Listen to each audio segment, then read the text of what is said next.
நான் இன்னைக்கு ரொம்ப ஜாலியாக ஆசையாக காத்துட்டு இருக்கேங்க. எனக்கு சனீஸ்வர பகவான் என் வாழ்க்கையில பெரிய திருப்புமுனை கொடுத்தவங்க. எனக்கு ராகு பகவான் பெரிய திறப்படம் இருக்கிறேன். ஏன்னா ராகு தசையில தான் 18 வருஷம் ராகு முடிகிறதுக்குள்ள தான் உலகத்திலே முதல் ஜோதிடத்தை டாக்டர் பட்டம். எவ்வளோ கஷ்டப்பட்டேன் தெரியுமாங்க 8 வருஷம் முடிக்கிறதுக்கு. நான் அந்த வைவால போட்டி போட்டு கிட்டத்தட்ட 1000 பேர் 2000 பேர் வந்து அந்த வைவாவை நிறுத்தத்துக்கு அந்த ஒரு சயின்ஸ் இல்லைன்னு பொய்யாக்கிறதுக்கும் இந்த என்னோட வாழ்க்கையை அப்படியே புரட்டி போகிறதுக்கும் முனைவர் சாரதா நம்பி அவருக்கு இந்த டாக்டர் பட்டம் வரவே கூடாதுன்றதுக்கு போட்டி போட்டு இன்னைக்கு எனக்கு மனக்கண்ணில் இருக்குங்க. அந்த தேதி மறந்துட்டேன், கண்டுபிடிக்கணும் தானே. யூனிவர்சிட்டியில் போயிட்டு இன்றைய வரைக்கும் நான் தீசஸ் வந்து புக்காக பப்ளிஷ் பண்ணாமல் இருக்கேன். பண்ணணும். இனிமேட்டு சனீஸ்வர பகவான் எனக்கு அதை பண்ணி தருவார்னு நான் நம்பிக்கையோடு இருக்கேன். ஒரு நாளைக்கு நான் 25 ஜாதகம் பார்க்குறேன், ஒரு நாளைக்கு 30 ஜாதகம் 40 ஜாதகம் பார்க்குறேன். எனக்கு அது பெருமையே கிடையாதுங்க. அத்தனை கர்மாவை நான் ஏற்றுக்கிறேன். பார்க்கறது பெரிய விஷயம் இல்லை. அந்த 30 ஜாதகத்துடைய கர்மாவை உணர்த்த முடியுமா? அந்த 30 ஜாதகத்துடைய கர்மாவை சேர்ந்தவர்களுக்கு இருக்கின்ற இந்த பிறவியில சில நல்ல விஷயங்களையும் கொடுத்து கெட்ட விஷயங்களை அவர்கள் உணவுபூர்வமாக எடுக்க முடியுமா? அடுத்த பிறவியிலையும் சரி, அடுத்த வம்சத்துக்கும் சரி, மாதாபிதா செய்யறது மக்களுக்குன்றதையும் மாற்ற முடியுமா? இந்த மாதிரி ஒவ்வொரு விஷயங்களையும் ஒவ்வொரு ஜாதகத்தை எடுத்து அதை செஞ்சா அதுதாங்க வெற்றி. அதுக்கு தான் ஜோசியம் கொடுத்துருக்காங்க. அதனாலதான் இன்னைக்கு யுகமா அப்படி பார்க்கறதுனால தான் ஜோசியம் யுகமா இன்னைக்கு இருக்கு. அதுல ஒரு சயின்ஸ் இருக்கு, அதுல ஒரு கணிதம் இருக்கு, அதுல ஒரு அறிவியல் இருக்கு. அதே மாதிரி அது ஒரு வழிகாட்டுல ஒரு மெய்மைத்தன்மை இருக்கு. இல்லைன்னா எப்படி இந்த ஜோதிடம் யுகமா இருக்கு? இன்னைக்கு பாருங்க, வாக்கியம் சொல்றாங்களே 1 வருஷம் பொறுத்து தான், கோயில்கள் எல்லாம் 1 வருஷம் பொறுத்து தான் சொல்றாங்களே. இன்னைக்கு இப்போதோ பயிற்சி ஆயிடுதேன். 9:38 வந்து சனீஸ்வர பகவான் 329 டிகிரி பாகையில் இருந்தாரு. இன்னைக்கு நான் 9:50 பேசும்போது சனீஸ்வர உள்ள வந்துட்டாரு. இப்பதாங்க 6 கோள்களும் ஒன்னா சேர்றது. நிறைய விஷயங்கள் ஜோதிடத்தை பற்றி பார்க்க போறோம். நாம் ஏன் ஜோதிடத்தை பின்பற்ற வேண்டும், எத்துணை அளவு ஜோதிடத்தை பின்பற்றலாம் என்பதை பற்றியெல்லாம் நான் பார்க்க போறோம். இன்றைக்கு நான் பார்க்க போகிறது சனீஸ்வர பகவானுடைய பயிற்சி. எனக்கு சில பேர் ஜோதிடர்கள் சாமானியர்கள் பேசினா பரவாயில்ல, ஜோதிடத்தை மையமாக கொண்டு ஜோதிட கோள்களையே மையமாக கொண்டு அந்த ஜோதிட சாஸ்திரத்தை கொண்டு தான் அவர்களுடைய ஆயுளையும் வாழ்வையும் வாழ்வாதாரத்தையும் நடத்தி கொண்டு இருக்கிறார்கள். எக்கச்சக்க வருமானத்தை, சொந்த வீடு வாசல் காரை வாங்கிட்டு வர்றாங்க. ஆனால் அவங்க கோள்களை வந்து அவன் இவன் வந்துட்டான் போனான் நுழைஞ்சான் கெடுத்துட்டான் போயிட்டான்னு சொல்லிட்டு பேசுறாங்க. எனக்கு அது ரொம்பவே மனசு கஷ்டம். நீங்க 99% பார்த்தீங்கன்னா சனீஸ்வர பகவான், கேது பகவான், ராகு பகவான் தான் சொல்வேன் நான். அப்படி பார்க்கும்போது பார்த்தீங்கன்னா எனக்கு ரொம்ப பிடிக்கும் சனீஸ்வர பகவான். இணைந்திருங்கள் நேயர்களே. சனீஸ்வர பகவானுக்கும் மனிதனுடைய வாழ்வியலோட குணாதிசைக்கு ரொம்ப தொடர்புடையது. பயப்படவே பயப்படாதீங்க. சிம்ம ராசிக்காரங்க பயப்படவே பயப்படாதீங்க. அஷ்டமத்து சனி பற்றி பயப்படவே பயப்படாதீங்க. கன்னிராசிகாரர்கள் வந்து கண்டக சனியை பற்றி பயப்படவே பயப்படாதீங்க.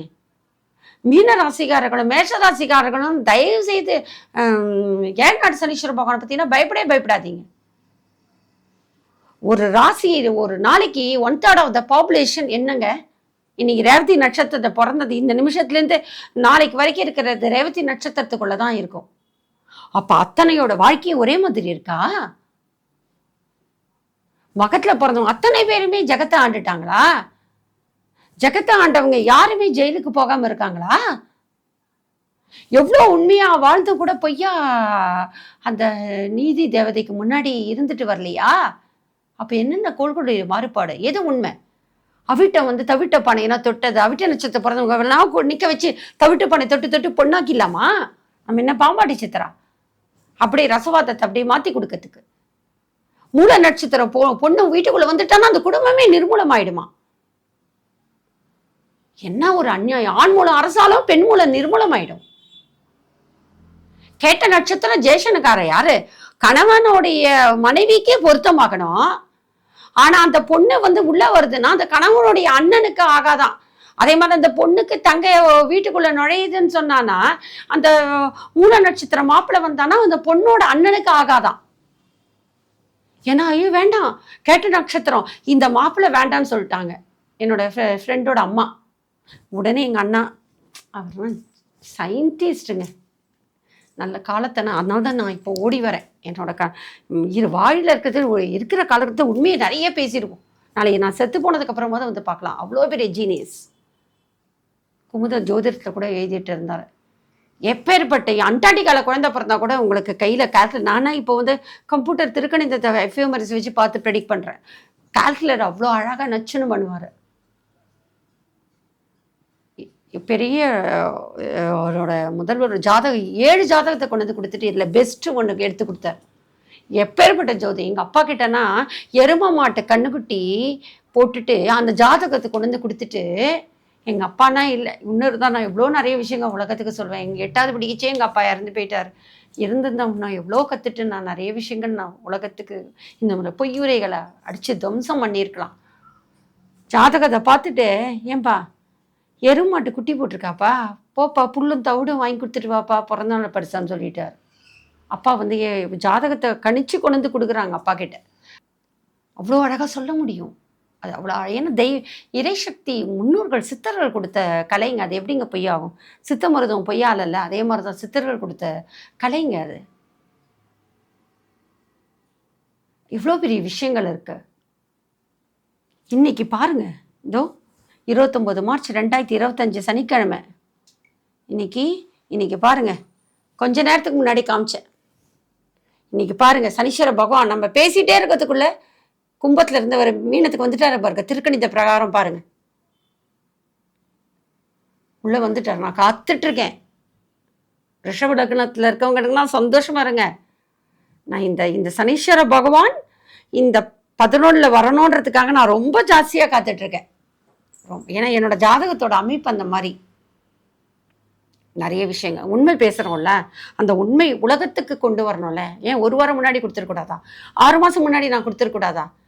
அவங்கவுங்க ராசி பலனை கொடுத்தே மிகப்பெரிய ரீச்சில் போகிறாங்க. எதுக்கு?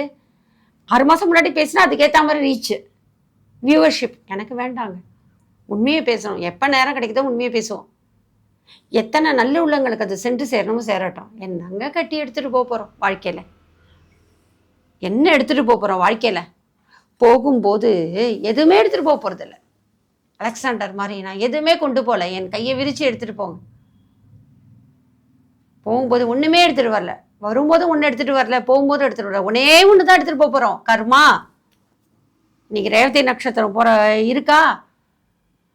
பிறக்கும் போதே புதன் தசையில் பிறக்குமா? கிட்டத்தட்ட 15 அந்த புதன் தசையில் பிறக்க போகிறதா, அதோட இருப்பு தான் கொண்டு வரும். அது இன்னைக்கு யாருன்னா இன்னைக்கு நாளைக்கு குழந்தை பிறக்குதோ ரேவதி நட்சத்திரம் பாருங்க, புதன் தசை இருப்புன்னு காட்டும். அப்போ மீதி இருப்புல எங்க போச்சு அப்படின்னா அந்த ப்ரீவியஸ் கர்மா, முற்பிறவி கர்மால வந்து இது போயிடுது. இது கூட நம்ம முன்னோர்கள் அப்படியே தெளிவாக அதை பாருங்க கொடுத்துட்டாங்க. இந்த அமைப்பை முன்னோர்கள் கொடுத்துட்டாங்க. அப்படி கொடுத்துருக்கும் போது பாருங்க, ஆயிலும் கேட்ட ரேவதி புதன் தசை 15 வருஷம். கொஞ்ச நேரத்துக்கு முன்னாடி படிச்சு காமிச்சேன். 9:38 போகும்போதே ரேவதி நட்சத்திரம் அந்த குழந்தை பிறந்ததா புதன் தசை 15 வருஷம். இப்போ மொத்தம் புதன் தசை 17 வருஷம். அப்போ 2 வருஷம் அந்த குழந்தை பிறந்திருந்தா அந்த இருப்பு தசை எங்கே போச்சு? கால்குலேஷன்ஸ். அது பர்ஃபெக்ட் கால்குலேஷன். எல்லா மேத்தமெட்டிஷியன்ஸும் அக்செப்ட் பண்ண கால்குலேஷன் அது. இதில் 2 வருஷம் அந்த இருப்புன்னு வரும். இருப்பு இப்போ 15 வருஷம் கிட்ட வருது அந்த குழந்தைக்கு. இப்போ 9:38 போடுறதுக்கு. அப்போ மீதி 2 வருஷம் எங்கே போச்சு? அப்போ போன ஜென்மத்தோட கர்மா.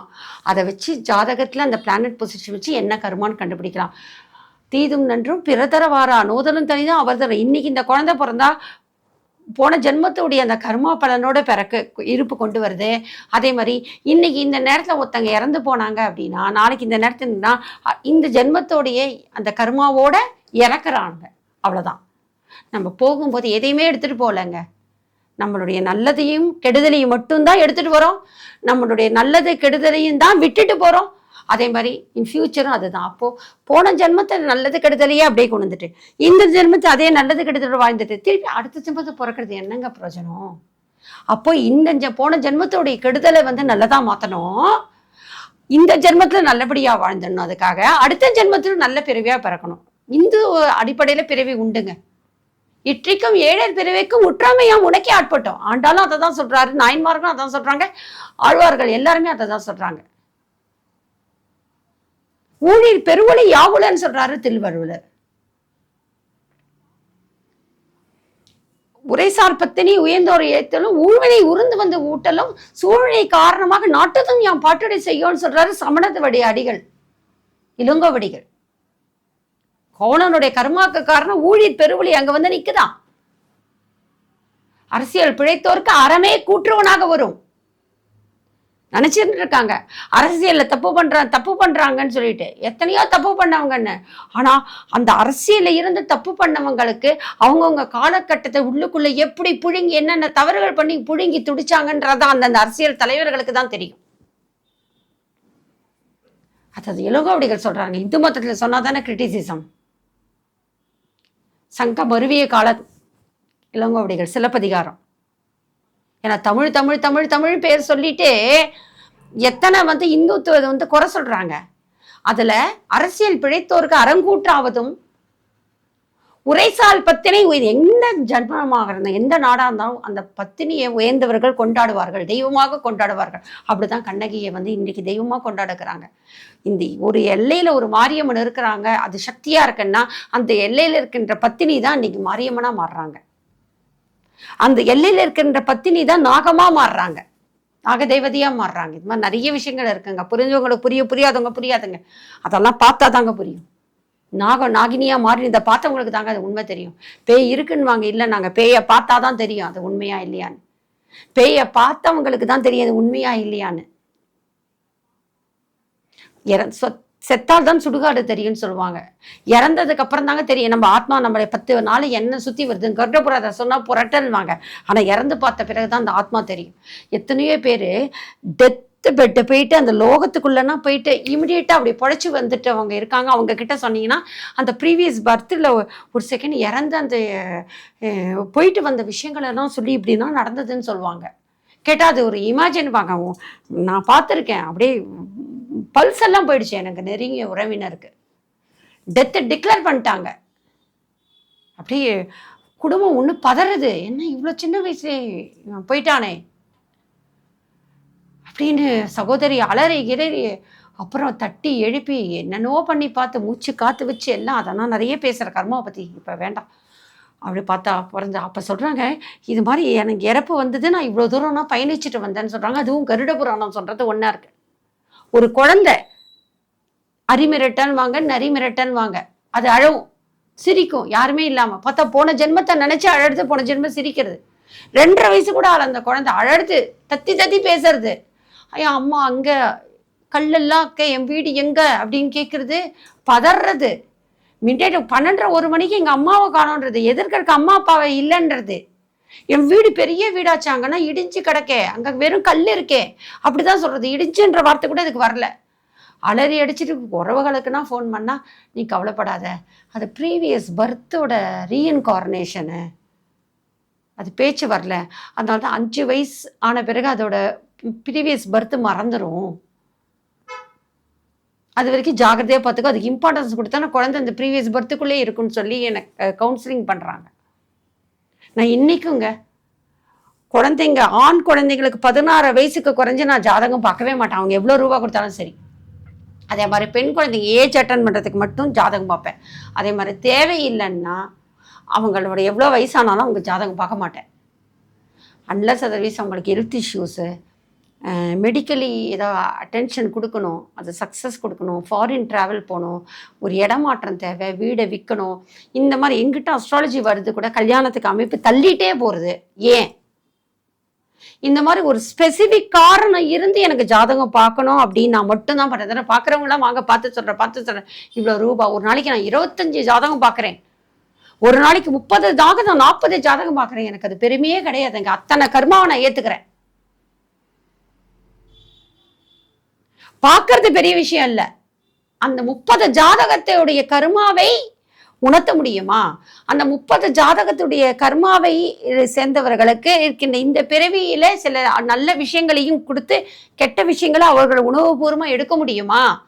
அடுத்த பிறவியிலையும் சரி, அடுத்த வம்சத்துக்கும் சரி, மாதாபிதா சேர்ந்த மக்களுக்குன்றதையும் மாற்ற முடியுமா? இந்த மாதிரி ஒவ்வொரு விஷயங்களையும் ஒவ்வொரு ஜாதகத்தை எடுத்து அதை செஞ்சா அதுதாங்க வெற்றி. அதுக்கு தான் ஜோசியம் கொடுத்துருக்காங்க. அதனால்தான் இன்னைக்கு யுகமா அப்படி பார்க்கறதுனால தான் ஜோசியம் யுகமா இன்னைக்கு இருக்கு. அதுல ஒரு சயின்ஸ் இருக்கு, அதுல ஒரு கணிதம் இருக்கு, அதுல ஒரு அறிவியல் இருக்கு. அதே மாதிரி அது ஒரு வழிகாட்டுல ஒரு மெய்மைத்தன்மை இருக்கு. இல்லைன்னா எப்படி இந்த ஜோதிடம் யுகமா இருக்கு? இந்த மாதிரி புரட்டு கதைகளை நம்பவே நம்பாதீங்க. இன்னைக்கு பாருங்க, வாக்கியம் சொல்றாங்களே, 1 வருஷம் பொறுத்து தான். கோயில்கள் எல்லாம் 1 வருஷம் பொறுத்து தான் சொல்றாங்க. இன்னைக்கு இப்போதோ பயிற்சி ஆயிடுதேன். 9:38க்கு வந்து சனீஸ்வர பகவான் 329 டிகிரி பாகையில் இருந்தாரு. இன்னைக்கு நான் 9:50 பேசும்போது சனீஸ்வர உள்ள வந்துட்டாரு. இப்பதாங்க 6 கோள்களும் ஒன்னா சேர்றது. சனீஸ்வர பகவான், ராகு பகவான், சுக்கிர பகவான், புதன் பகவான், சூரிய பகவான், சந்திர பகவான் 6 கோள்களும் ஒரே இணைவு இன்றைக்கு மீன ராசியில். இதை பற்றினா நீங்கள் பார்க்கணும். அஸ்ட்ரோமன் தேர்டையில் இணைஞ்சிருங்க. 6 கோள்கள் இணைவதனால ஒவ்வொரு ராசிக்கும் பிரச்சனை வருமா வராதா, ஒவ்வொரு கோள்களும் வருமா, இந்த 6 கோள்களோட இணைவு வந்து உலக அளவில் தான் ஜுடிஷியல் அஸ்ட்ராலஜியில் தான் பெரிய மாற்றங்களை வந்து கொண்டு வரும். அதில் பார்த்தீங்கன்னா இன்னும் சந்திரன் 2 நாளில் விலகிடுவார், 1 நாளில். அடுத்தது வந்து திருப்பியும் சுக்கிரன்னா 45 நாள், புதன், சூரியன் 1 மாதத்தில் பங்குனி சித்திரை பிறந்ததுன்னா 15-20 நாளில் சூரிய பகவான் வந்துடுறது. ஒவ்வொரு கோள்களும் இப்படி கொஞ்சம் கொஞ்சம் நகர்ந்துடும். செவ்வாய் நகர்ந்துருவார். செவ்வாய் ஆல்ரெடி இருக்காரு. இப்போ வந்து யார் மாற போகிறாங்க? சுக்கிரன் மாறிடுவாங்க, புதன் மாறிடுவாங்க, சந்திரன் மாறிடுவாங்க, சூரியன் மாறிடுவாங்க. இப்போ அதுக்கப்புறம் அங்கே யார் இருக்க போகிற? மீனத்தில் சனீஸ்வர பகவான், ராகு பகவான் தான் இருக்க போகிறாரு. இன்னைக்கு இப்போ முடிஞ்சால் இப்போ பிளானை பாருங்கள். விடிகாலையில் எழுந்துட்டு நாளைக்கு உங்களுக்கு நேரம் கிடைக்கும் போது சனீஸ்வர பகவானோட பெயர்ச்சி 9:49க்கு திருக்கணிதம் போட்டு பாருங்கள். 9:49க்கு சனீஸ்வர பகவான் போயிருக்கும் போது கண்டிப்பாக பிளானட்டோரியம் கொடுக்குற ரிப்போர்ட்ஸில் பாருங்கள், சனீஸ்வர பகவான் மீனத்தில் தான் இருக்கார், வந்துட்டார். அப்போது மேஷராசிக்காரர்களுக்கு சனீஸ்வர பகவான் மீனத்தில் 12ஆம் இடத்தில் இருக்கின்றார். ஏன்னா ரிஷபத்துக்கு நான் இன்னைக்கு ரொம்ப ஜாலியாக ஆசையாக காத்துட்ருக்கேங்க. எனக்கு சனீஸ்வர பகவான் என் வாழ்க்கையில் பெரிய திருப்பு முனை கொடுத்தவங்க. எனக்கு ராகு பகவான் பெரிய திரைப்படம் இருக்கிறேன். ஏன்னா ராகு தசையில தான் 18 வருஷம் ராகு முடிகிறதுக்குள்ள தான் உலகத்திலே முதல் ஜோதிடத்தை டாக்டர் பட்டம். எவ்வளோ கஷ்டப்பட்டேன் தெரியுமாங்க 8 வருஷம் முடிக்கிறதுக்கு. நான் அந்த வைவால போட்டி போட்டு கிட்டத்தட்ட 1000 பேர் 2000 பேர் வந்து அந்த வைவாவை நிறுத்தத்துக்கு, அந்த ஒரு சயின்ஸ் இல்லைன்னு பொய்யாக்கிறதுக்கும், இந்த என்னோட வாழ்க்கையை அப்படியே புரட்டி போகிறதுக்கும், முனைவர் சாரதா நம்பியாரனுக்கு இந்த டாக்டர் பட்டம் வரவே கூடாதுன்றதுக்கு போட்டி போட்டு இன்னைக்கு எனக்கு மனக்கண்ணில் இருக்குங்க. அந்த தேதி மறந்துட்டேன், கண்டுபிடிக்கணும். தானே யூனிவர்சிட்டியில் போயிட்டு இன்னி வரைக்கும் நான் தீசஸ் வந்து புக்காக பப்ளிஷ் பண்ணாமல் இருக்கேன். பண்ணணும். இனிமேட்டு சனீஸ்வர பகவான் எனக்கு அதை பண்ணி தருவாருன்னு நான் நம்பிக்கையோடு இருக்கேன்.